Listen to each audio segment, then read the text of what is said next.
Hello friends, if you want to install a dash camera with your Android head unit, so we have got this head unit which connects directly to USBs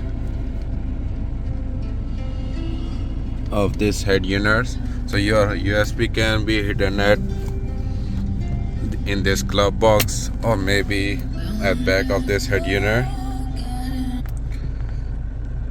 So I'll show you how once you connect this camera to one of your USB of this head unit, then simply go to file manager on your screen.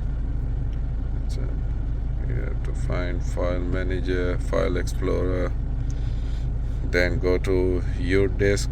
So here ucard DVR, so udisk actually showing this camera here. Install this and click on install.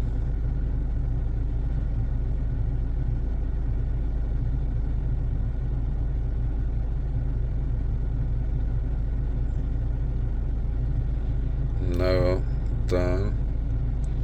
Press home button, go to apps, and on your apps you will see this UCamp driving. It could be a different name, but it's gonna appear here on screen. So once you'll insert an SD card on that camera there, so it could be on right side or left side. So you insert your SD card, and it's gonna, when you see this recording option here, it's gonna keep recording. So you press on screen on settings. First time you might have to format this SD card, and then it's gonna keep recording by itself. Thanks for watching, and please don't forget to like and subscribe my channel. Thank you.